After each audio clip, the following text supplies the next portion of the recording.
Good evening, everyone. One moment while I get our guests up on the stage.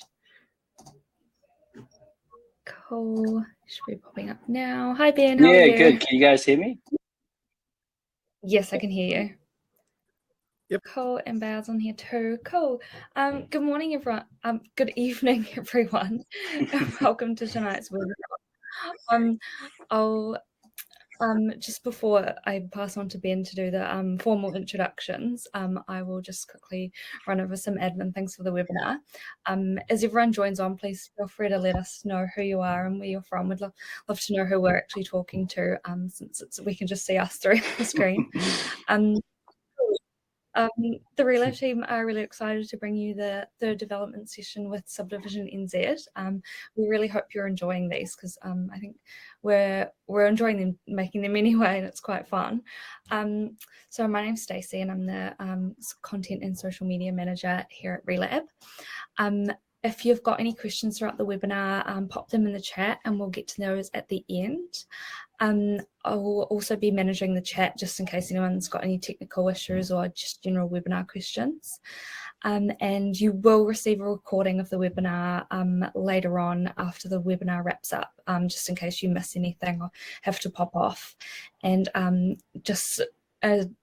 we just need to add this to every webinar, but just a disclaimer that everything discussed in this webinar shouldn't be taken as professional advice. Everyone should be speaking to a professional before they make any decisions. Just to add that in there. Yeah, I think that's it. With that said, I will pass on to Ben. Awesome. Thank you, Stacey. Thanks for the introduction there. And hey everyone, welcome to Subdivision New Zealand webinar. This is our third one. This is for the history of New Zealand planning and the emergence of the Unitary Plan. This is a part one series and a two-part series there.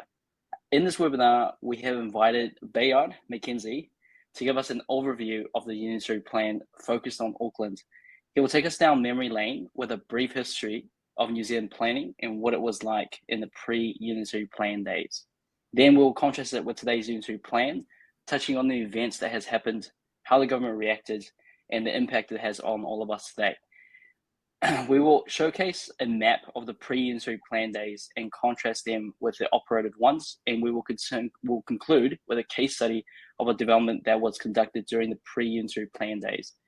This is showing the planning intensity prior to the Unitary Plan. So I'm so thrilled to have Bayard come on the webinar to share his knowledge with us tonight. But before we get into it, here is a brief intro for Bayard. For those who don't know, that he has over 20 years of planning and development experience. He's worked in the local government for 7 years. He's got over 8 years in working with private consultancies throughout Auckland and Queenstown. He is now running his own planning business, the Development Collective, TDC. So let's give him a warm welcome to Bayard, and please let the audience know if I have missed anything. Yeah, thanks Ben and Stacey, appreciate the intros. Welcome everyone, and glad you've all joined, and I'm not quite sure how many are out there joining, but yeah, it's it'll be exciting to kind of give you a bit of insight. By way of background, myself, as kind of been alluded to, a town planner by background, have been kind of involved in and out of Auckland for the last 20 years, seen kind of numerous changes to the urban environment and the planning policies within Auckland. And on the back of that, started my own development architecture company right around the advent of the Unitary Plan back in 2015. Wow, it seems like a long time ago. And so, yeah, really excited to kind of share with you my knowledge on the history of Auckland from as far back as I have kind of been involved in Auckland. I'm sure there's a few people in the audience that have been involved further back than me, but I'm more than kind of excited, I guess, to walk you through a little bit of kind of memory lane of Auckland and its planning environment. Excellent, awesome. So why don't we just start off just giving us a brief explanation of New Zealand planning from a historic perspective there. Yeah, sure. I mean, so kind of going back to when I was operating as a planner, I mean, so brief history, a very brief history of New Zealand planning. New Zealand planning obviously was controlled, I guess, by the Town and Country Planning Acts, which were pre-Resource Management Act prior to 1991. That was then amalgamated into kind of a groundbreaking Resource Management Act, which was adopted in 1991, and I'm sure you're all familiar with and have your gripes with, maybe. And through the Resource Management Act with the creation of what we call district and regional plans. And those are the plans that we're most probably familiar with in the outer cities of Auckland. And those were the plans that kind of guided our cities and our rural and coastal environments. And Auckland was no different to that. So, yeah. So in Auckland, prior to the Unitary Plan being adopted, was operating under various district plans. So that's a brief history of the New Zealand planning, a very snapshot of the New Zealand planning. Yeah, and roughly system. In terms of how many districts were there in Auckland? Was there around 8 different districts, or? Yeah, so prior to the Unitary Plan coming into event, there were 8 district councils that were operating in Auckland. To name a few: Waitakere, North Shore, which I'm sure you're all familiar with, Auckland Isthmus, Rodney, and Manukau, etc. And they were all operating under their own kind of individual district or district plans. And then there was obviously a wider regional Auckland plan as well that was driving the kind of regional matters. All of those individual plans had individual rules and individual kind of policies and intents, and wanted to achieve individual things and different things.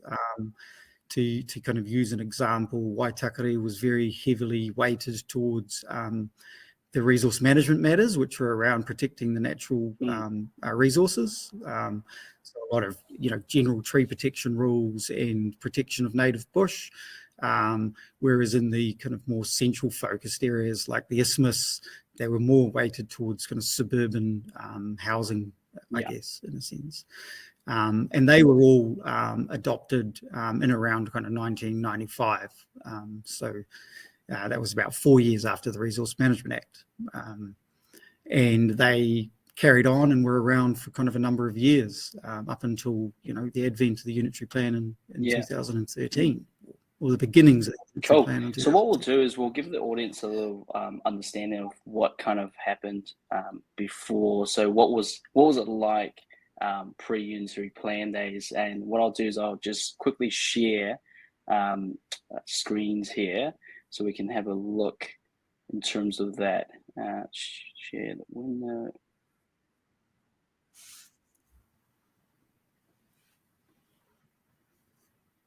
Cool. So here, this is a map of 1999, isn't it? Yeah. This is a blast from the past, Ben. Yeah. I think the reason really why I wanted to bring this into play and kind of show people, give people a snapshot of what it was like operating in 1995 to 2000, which is not that long ago, in the scheme of things, was to demonstrate, I guess, where council's position was on urban development and the urban environment.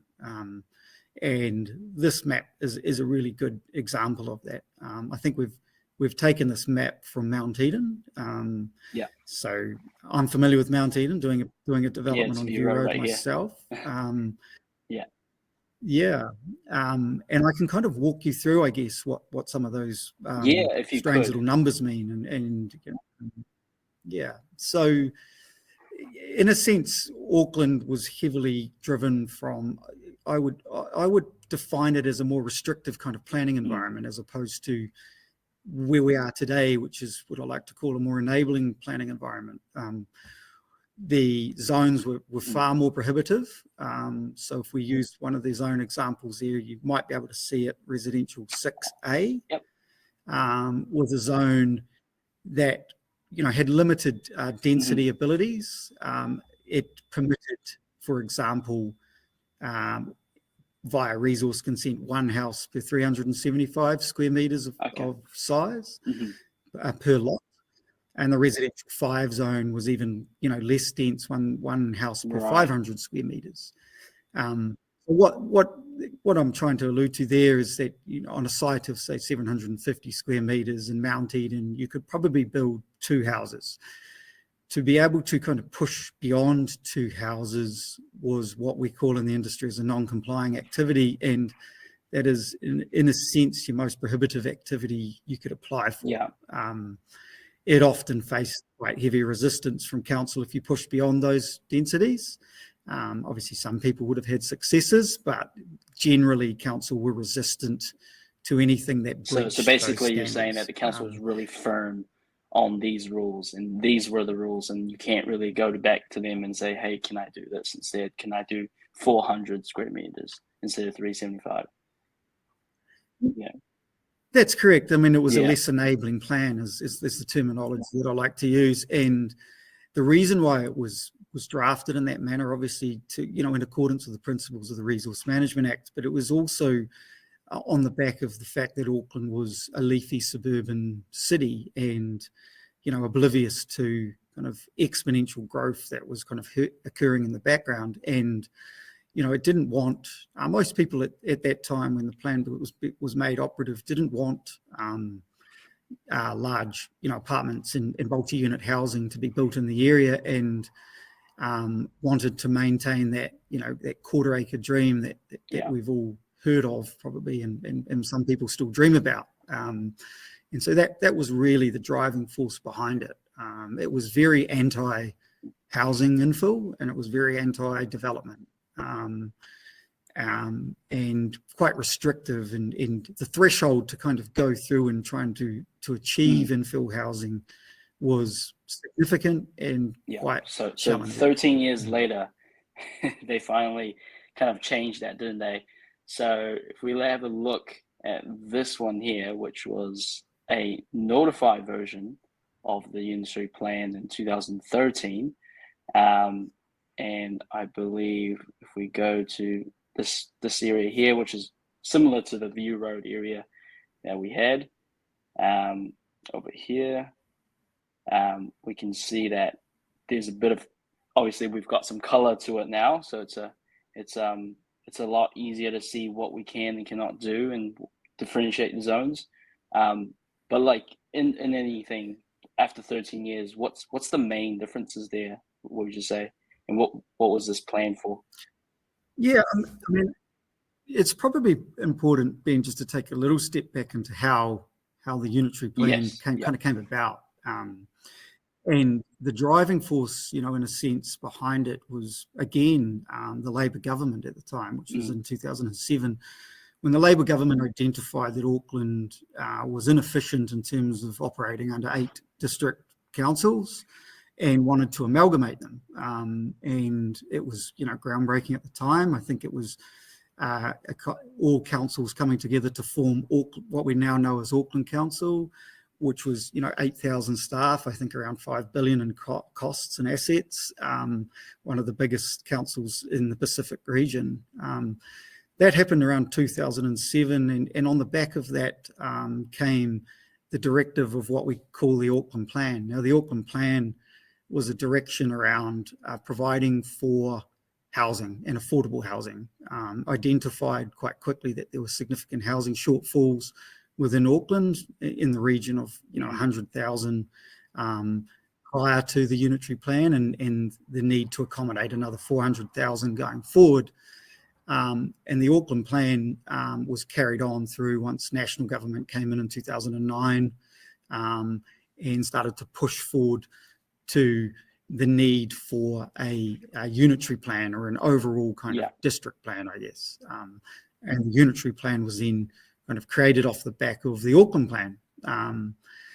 And that's got us to this image, I guess, we see today, you see in front of you. So this image was a council response to submissions that were, the Unitary Plan was notified, like informally notified around 2012 to the wider public, in the similar vein as what the national policy statement's kind of doing at the moment.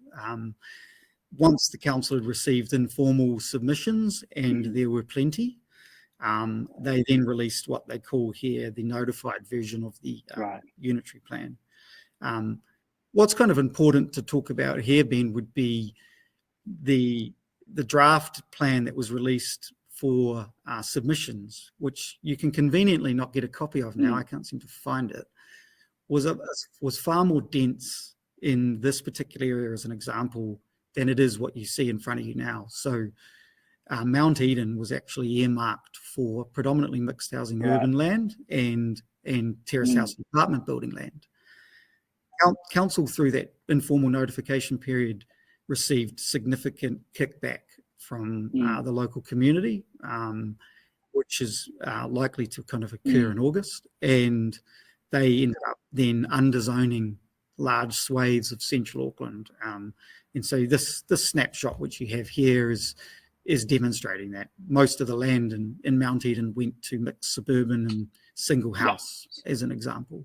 Yeah, so suburban here, single house, and so this is just a notified version, of course. And then after 3 years or so, we kind of see the operative plans. Is that right? This is the So what happened through the release of the Unitary Plan and the hearings process? Obviously, backtracking a bit in terms of the need for council or the push for council to want to fast track the plan process. So they pushed quite heavily on central government to change the RMA to allow them to push the Unitary Plan through in a more efficient manner. And so it was rushed through reasonably quickly within around 3 or 4 years, 5, I think in total, if you count that kind of submission period. They received 1.5 million submissions. They had, I think, 250 back-to-back days of hearings. And they released the independent hearing panel, which was appointed by the government at the time, released what you see in front of you now, which is the operative plan. This image here kind of shows you where the hearings panel kind of took it. They felt that council's initial release of its maps were under-delivering on housing supply, and so they upzoned a few areas. What I like to kind of call it is they kind of met in the middle in a little bit. So they satisfied the submitters a bit, but they also satisfied the need for housing, and then they satisfied the council. So they kind of met in the middle a little bit. So they still didn't zone it to the extent that it was released under the draft plan, but they went kind of somewhere. So it's kind of a give and take, right? And then now, in terms of it took 13 years to pretty much get all the districts together, and the government also put in their national policy statements together on top of the RMA. So that took a while to get everyone on the same page. Now we're trying to go a little bit more and further with that, right, at the moment in August.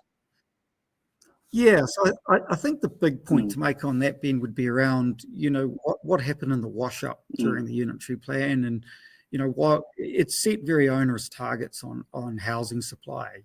They wanted to achieve, 400,000 houses over the next 30 years in accordance with the directives of the Auckland Plan.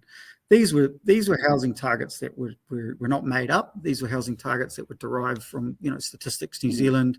Major economists within the Auckland region challenged it quite rigorously. But the reality is Auckland was growing and they needed to do something about it and do something about it quick. Housing affordability was becoming a major issue and continues to be a major issue. And they were forecasting a population growth in the region of kind of 1 million over the next kind of 40 years. So 30 to 40 years, which is, substantial. I think that the population targets are expected to hit 2 million in around 2030. That's for Auckland, right? That is for Auckland, yeah. And putting aside, obviously, COVID and what it may, the tremors it may have in terms of population growth, it's probably still heading that way. So that meant that we needed to do something about housing. We already had a significant backlog of around 100,000 house shortfall prior to the Unitary Plan, and then we were playing catch up, needing around another 400,000 houses over the next 30 years. So which kind of put it around 10 to 12,000 houses needed to be built a year.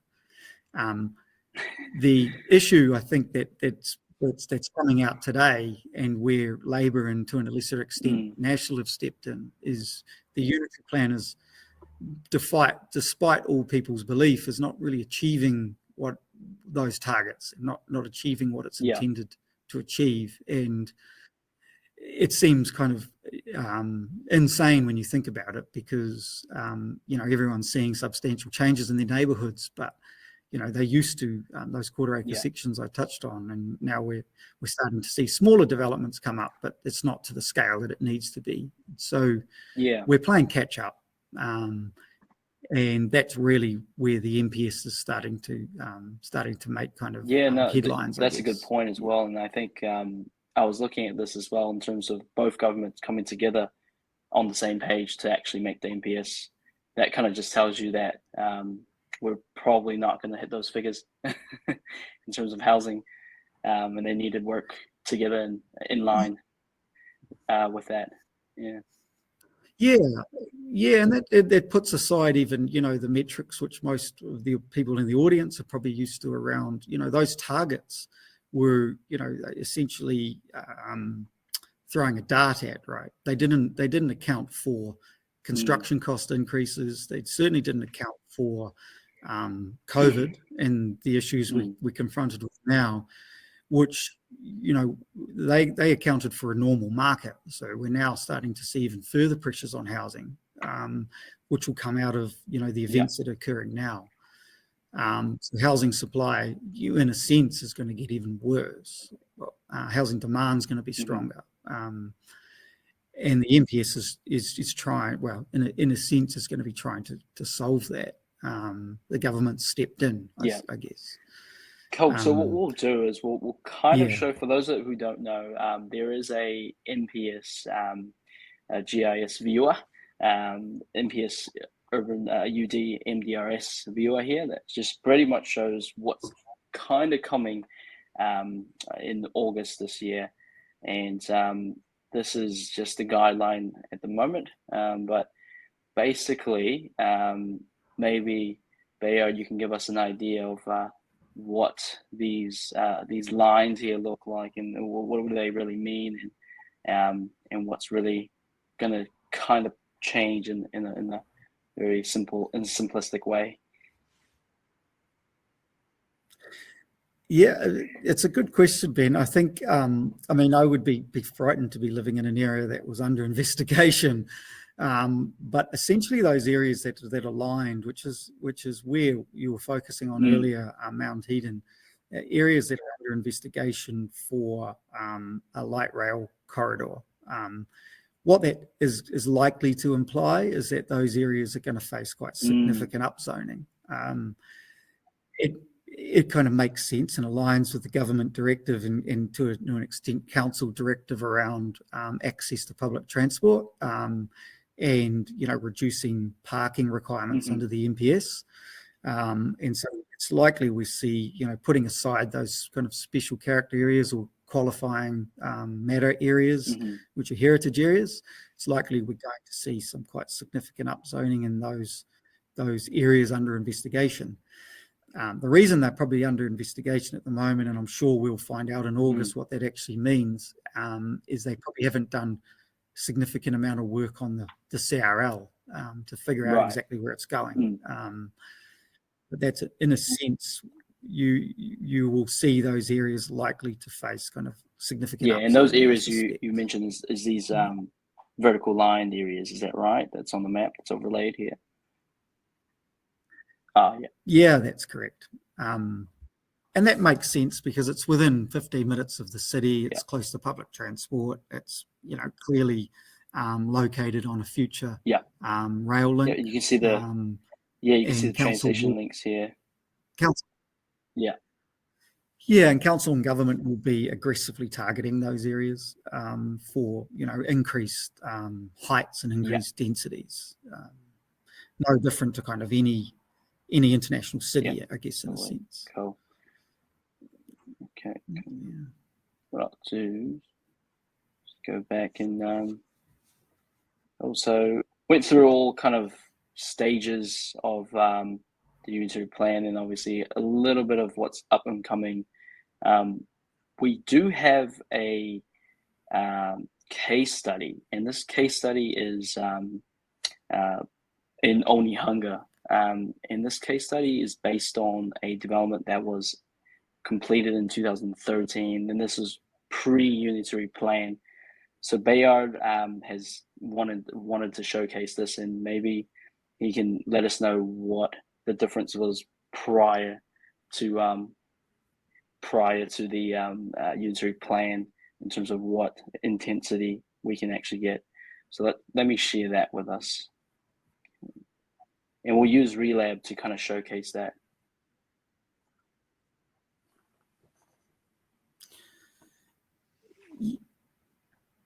Yeah, so what I kind of wanted to walk through here was an example. I mean, having gone through kind of 3 planning systems in Auckland, post the RMA, I wanted to kind of show you an example of, what we used to have to deal with kind of back in, this was perhaps, mid 2000s, maybe 2010, maybe 2008.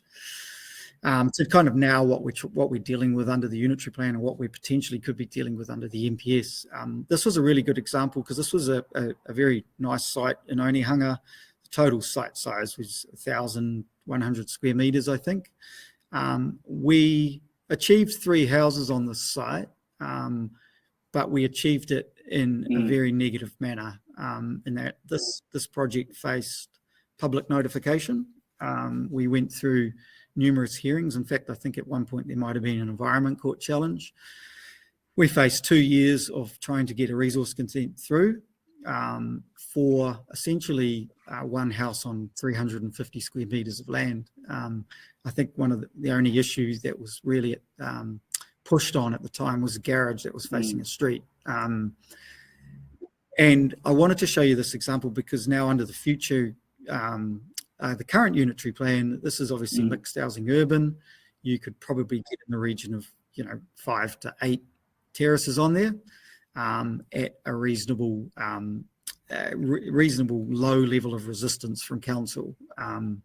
And then with the NPS, the advent of the NPS, you can probably even go a step further on that. So I think the point of what I was trying to make on that was the old plan was kind of very restrictive, less enabling, and the new Unitary Plan, when it came out, was very fluffy and very enabling. And you can see that within the language of the Unitary Plan and the activity statuses that you have applying for consents. They're a lot more straightforward to get through than, say, what we had to deal with back in late 90s and early 2000s.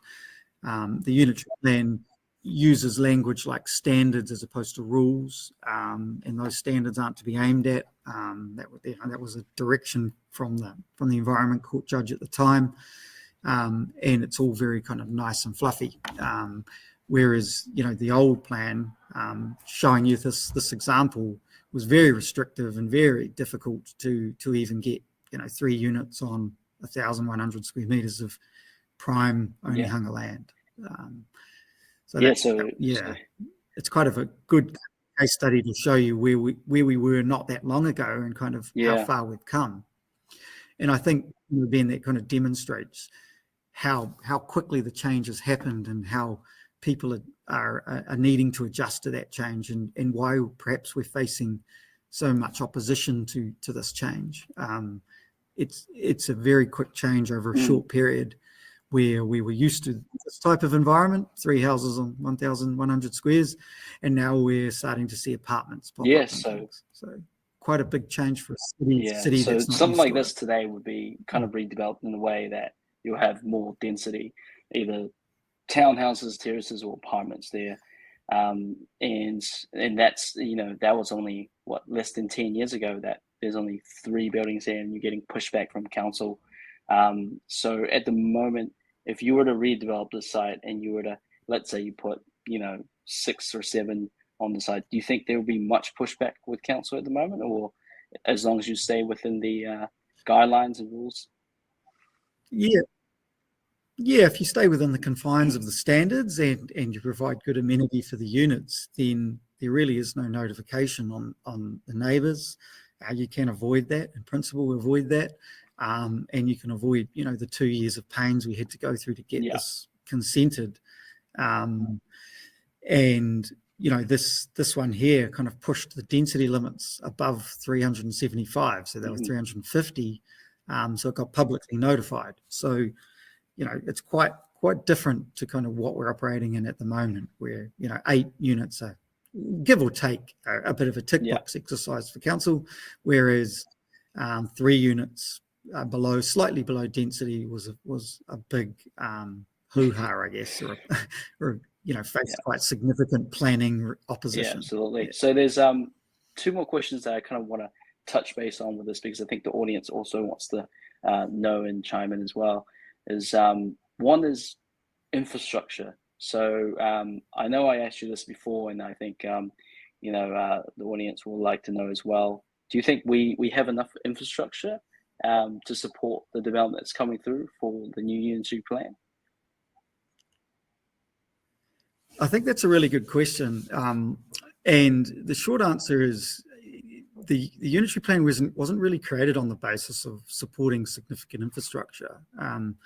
The Unitary Plan kind of came about, as I said, via the Auckland Plan, which had a beautiful kind of vision for providing 400,000 houses and all of these wonderful things, but it never really touched on infrastructure. And the Unitary Plan, in a sense, was adopted by the Auckland Plan, or was drafted via the Auckland Plan, the directives of the Auckland Plan, and equally didn't touch on infrastructure significantly. It touched on things like flooding and those RMA matters that we all need to address, but it never really talked about infrastructure. And I think that's one of the reasons why perhaps developers over the last 6 years or so have been, in a sense, penalised, but without knowing they're being penalised, and kind of having to upgrade councils' downstream infrastructure via their proposed developments without really knowing they're doing that. And that's because council doesn't have a huge amount of directive under the planning policies to upgrade infrastructure. So they kind of do it down through the back door, through the likes of Watercare, etc. And so the short answer to your question is no, we don't. We have a wonderful plan that wants to achieve 400,000 houses, but the plan doesn't go any way in addressing our infrastructure issues. And lo and behold, that's what the NPS is kind of in part all about, is to, in a sense, align housing growth with infrastructure.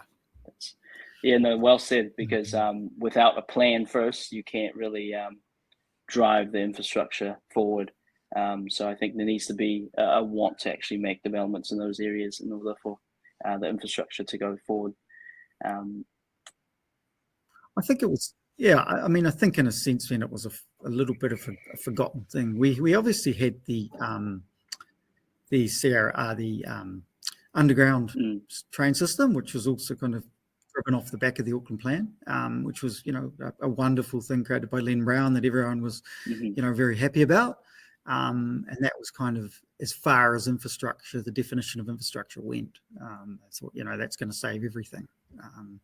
And so when it came to actual pipes under the road, there wasn't a huge amount of conversation around it. So the second question there. So in order for us to actually go meet those figures, do you think going up over and above 3 stories, go to apartments, is the only way to go ahead for Auckland, or is there another way? Yeah, it's a good question. Look, I think the short answer to it is I don't think the Unitary Plan is achieving what it is intending to achieve. I think we know that now because, central government, they don't often step in, and certainly two opposition parties don't tend to agree with each other, but in this case they have. And it's probably fair to say that, through the advent of the Unitary Plan and the hearing and oppositions that that were created off it, it didn't zone sufficiently enough land within central Auckland to accommodate growth. And so, short answer around, is the current plan achieving what it should achieve? No. Unlikely. Is the future plan going to achieve what the Auckland plan intended to achieve? Possibly. Are we going to end up seeing land that goes higher? Heights that can be greater than what we are now, and developments that could be higher? 100%. There is only really one way that we can accommodate growth within Central Auckland, and that's to go up. And I think, bearing in mind that our targets back in the Unitary Plan hearing stages were to achieve 70% of growth within Central Auckland and 30% within Greenfields. We're a long way off that at the moment. Most of the growth that's occurring at the moment is in the Greenfield areas, ironically. Wow. Okay. And that just demonstrates that we need to start going higher, or allowing developers to go higher. Yeah, and certainly the landscape of materials and human resources isn't really allowing us to go high, is it? It's going to be a forever battle, but government's obviously injecting billions of dollars into infrastructure into Auckland. Water care is pretty well cashed up, and we've got ability to deploy. It's just, how do we execute that infrastructure within existing urban environments that have people that need to operate, right? So it's a slow process, but it will catch up. But I do, wholeheartedly agree that we need to go up to be able to address these impending population growth pains that we're about to, or have, and are about to further have. We've got a lot of people coming into the city, and we're still not providing sufficient housing for the low to middle income. And also with apartments, would you say that's something that would solve lots of parking issues if they supplied enough parking underneath the apartments there? Or would you say that there's another way they would have to just improve infrastructure within the city to get from A to B? I think we're in a bit of a holding pattern on that. I think we're kind of transitioning from the need to provide parking versus the ability to not have to provide parking. The infrastructure probably isn't quite there yet. We've all taken a bus, and you know how long it takes to get around the city. But it is starting to catch up, and the directives are there, and they're definitely incentivised to do it. I think we will start to see a bit of a change in that behaviour pattern. I think the big thing to point out as well, though, Ben, is that we are moving from a leafy green suburban city where people are used to kicking a ball in a back garden into a more kind of intense city. Most people that live in Auckland have been here, for the last 70, 80, 90 years, and are used to kind of living in such a suburban city. If you lived in London, as an example, most people that live there now wouldn't remember ever not living in terraces. So we are transitioning to an infill, urban, more dense city, but it's going to take time to change that culture, and it's going to take time for people to get used to using public transport and having to walk to certain areas and things like that. I mean, that's not going to happen overnight. So there is a bit of a transition. It's a long and sure process, definitely. Cool. So what we'll do is, if you could give us a quick summary of just the main points there in terms of the history and what we're kind of looking to expect, and then we can get some questions from the audience there, and maybe Stacey, you can also answer some of those questions there for us. Yep. Yeah. So, I mean, the key message really was just to talk around the changes that have rapidly occurred probably over the last 20 years. And, we're only 20 years ago, we were used to the suburban type developments that are on your screen right there, 3 houses on 1,000 odd square meters of land, to now we're looking at, large scale apartments starting to pop up in these areas. We are still seeing kind of a large amount of terraced housing as well, and I guess the key kind of take home is whether the Unitary Plan is doing enough to address urban growth, and the short answer is it's not. And so the NPS is the next step, and the NPS is going to take the Unitary Plan, I guess, a step further in increasing density. And we need to do that because we haven't, we under-delivered in terms of old legacy plans significantly on housing. We further kind of failed in a sense on accommodating the number of houses we need under the current Unitary Plan, and the NPS is just going to be an adjustment on the Unitary Plan to play further catch up. So you'll start to see, you're not going to start to see a huge urban change, I suspect, because these all things take time and the economics have got to stack up, but you'll certainly start to see some significant planning changes that allow you as developers to go to those levels that you probably cannot go to under the current legislation. Yeah, no, that's well said. So basically, in the sense, like 100 years ago, everyone's living in hectares. 50 years ago, pretty much everyone's got acres, and 20 years ago, 1,000 square meters was a lot of land.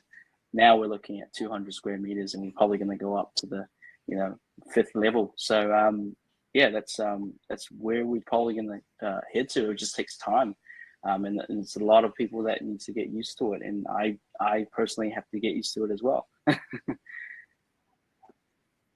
Yeah, that's exactly right. To be able to have the luxuries of being able to live in a beautiful city, and a city that's well connected to its beaches and its parks and its villages, there's only really one way you can go, and you have to go up. Because I'm sure there might be a few in the audience, but probably most people don't want to be sitting in a 2-hour traffic jam south of the city. At least 2 hours away from central Auckland. That's generally not the consensus of most people, I suspect, but I could be wrong. Cool. Was there any questions from the audience there tonight? Yes, there are a couple. I guess it's probably an anticipated question, asking around the timeline of when the new NPS is coming into effect. I believe there are a few different stages. Bayard, you can probably give some better clarity on when things might actually come into effect. Yep, in a kind of high-level sense, I can. Yep. So as of August the 19th, we're going to see the release of the changes that Council are looking to make, and also the relevant rules associated with whether you can build 3 units on a site as of right. They're called, I think it's the medium density housing rules, will come into immediate legal effect on the 19th of August. That means from that date, you can essentially build 3 units on your land, provided you're in that zone as of right. And there will be increases in the fundamental kind of development controls associated with that, building coverage, height to boundary, et cetera, et cetera. And then from that, there is going to be essentially what would be a natural kind of plan change process, albeit a little bit more faster than a conventional one, because it's again directed by the government. So we're likely to see those changes being adopted or gathering weight over probably 18 months to 2 years from August. When I kind of use the terminology gathering weight, is the more and more those zone changes remain unchallenged or submissions are dealt with, the more and more weight those zone changes get. So as it goes through the course of its plan change process, they start to gather more and more weight, the rules. And so that's kind of all occurring from kind of August 2022 to, let's call it, August 2024. Okay. So do you think there will be pushback on many of those rules changes? 100%. 100%. So there were 1.5 million submissions on the Unitary Plan alone. we might not see that scale, but we're probably going to see something similar. And the same issues are going to be debated. The issues around special character, heritage, the big players in the Unitary Plan hearing process that pushed back quite significantly on some of those key items, and in a sense resulted in some of the underzoning that happened. They are still they're gathering and they're building up their resources, and I think they will continue to fight. The only probably key difference I would say to that would be the government is the one kind of leading the charge on this one, as opposed to during the Unitary Plan, it was the council kind of leading the charge on it. So recent article that came out on only 2 days ago kind of talked about that, where the government has indicated that if there's a pushback on from council on special character areas, they're up for a fight. So watch this space in August. It's going to get messy and it's going to get heated, but it's what we thrive off as planners, because it's always interesting to watch from far away. Yeah, I bet. Cool. And a question from Brian. I guess this is probably up for debate and depends on a whole lot of factors, but what do you think the minimum size of land is required to fit 3 terrace houses under? Would 600 square meters be too small? I don't think the short answer to that is I don't think there will be a minimum size of a site. It'll just be dependent on how much you can fit in based on those core development controls. So if I use your example, Brian, you've got 600 square meters, you can build a floor plate of 300 square meters, and you can go up to 3 levels. So, that would imply, subject to some clever designs and architectural kind of designs, you could possibly build, 150 to 180 square meter houses. That's kind of just an example of it. The height to boundary limits and heights are much more generous now. So you'll be able to go, you'll be able to kind of push against the boundaries a little bit more aggressively than perhaps you could under the mixed housing suburban or single house zone rules. The single house zones and the mixed housing suburban zones are probably likely to see the biggest change, because those will be the ones that they'll see big zoning changes to this new zone that we're talking about. Cool. And a question from Matt: in terms of the NPS, do you see any particular downfalls with the current recommendations for planning changes? Do you think there will be any changes to what we are currently expecting? I think, Matt, if you're alluding to what council's released, being 100%, I see big downfalls in it.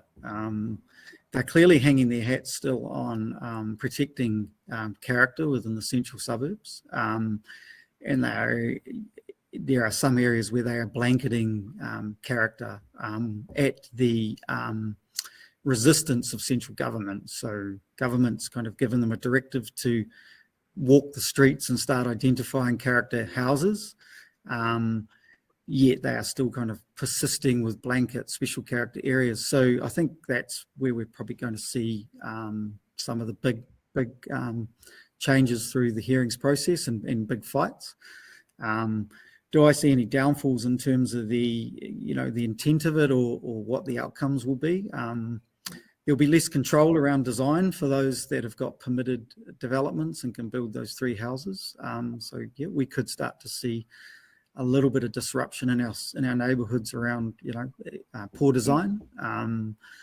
But equally, and I have good faith in people, and I hope that they realise the value of good design also correlates to the value of selling the house. So you're going to see perhaps a little bit of a downfall, but I don't suspect it's going to be significant. No. Cool. And there's one more question, a couple more. I think this is implying applying for consent in the current Unitary Plan, but any idea if MDRS will be applicable for 3+ units in development in August as well? A bit confused by that one. I think what you're possibly meaning is in August, essentially 3 units are a permitted development, which is no difference really to what you can do under the current mixed housing urban zone. Is that the question? I think that's the question. I think the only difference really in those areas is that there are some slight changes to the development controls for mixed urban versus the new MDR. Yes, so there's a difference between there, isn't there? Yeah, just only a slight difference really. You can go to 50% building coverage as opposed to 45 in mixed urban. I think the height to boundaries are increasing beyond what they were under mixed urban, but otherwise not a huge change.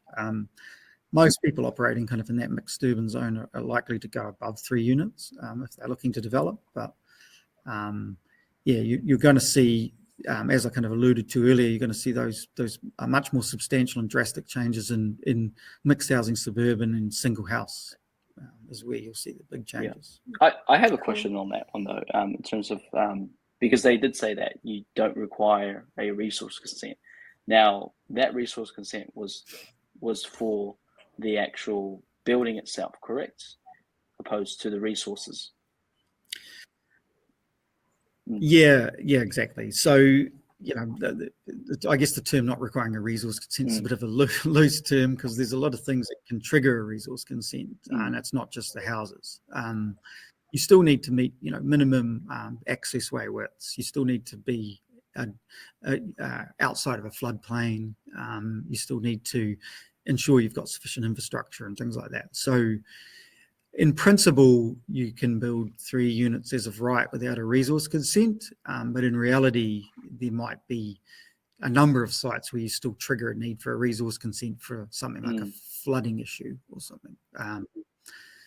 But I guess the key note on that, Ben, would be that the land use component of the project is a permitted development at that point. So council can't really assess it. Yeah. Cool. Sweet. There's just one last question that I don't know if this is out of your area, but are there similar changes on the cards for Hamilton? I guess that depends on when their council is going to respond to these. Yeah, Hamilton's a bit of a weird one because it's currently going through its plan change process. I think it's only just recently been adopted from memory. But the Hamilton City Council are directed by the central government in the same manner that Auckland Council are, in that they are a Tier 1 city, is what Council Auckland, Hamilton, Wellington, and I think it's Tauranga and Christchurch have been defined as. So, or possibly just Christchurch. So they are still driven by that NPS. So short answer, Sarah, is you are likely to see changes under the Hamilton Unitary Plan. It'll just be a little bit probably further along than Auckland because you've only just got your new little Unitary Plan baby in place. So. Yeah, and talking about that with the Tier 1s and everything, I did notice that Christchurch, their infrastructure compared to Auckland is just a lot more easier to connect to, and that's probably because the landscape of of Christchurch is more. It's obviously a lot flatter. Would that be true? Would you say, or?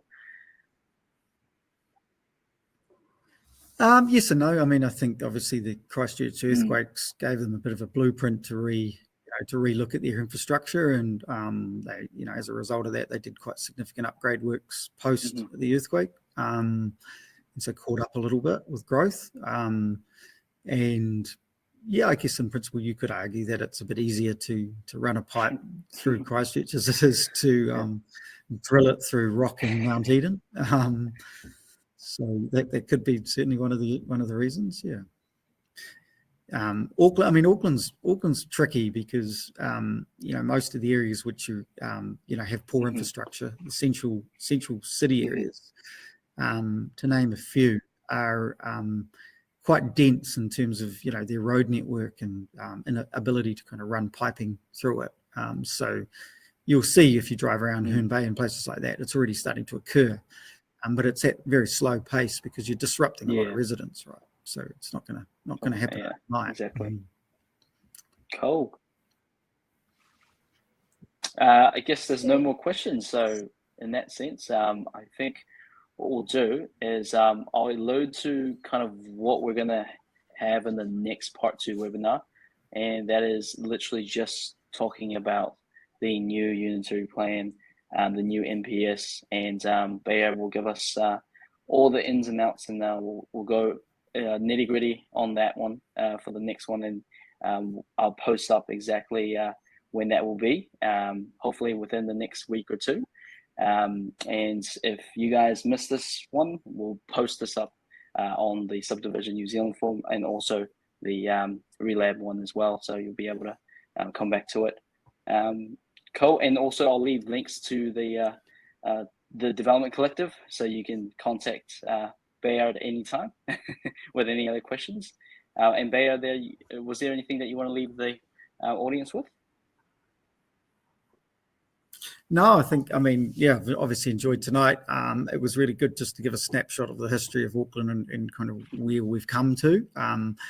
And with the intent really for that to segue into kind of the next webinar, which is, breaking down at a kind of more micro level what the NPS is about and, how it's going to impact on your kind of neighbourhoods.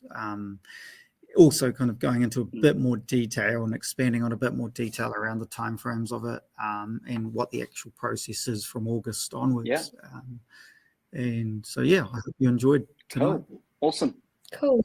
Yeah, that was so informative. Thank you. Right. Cool. Thanks, guys. Thank you. All right. Thanks, guys. Thanks, Bayard. Have a good night. Stacey. Bye. Cheers. Bye.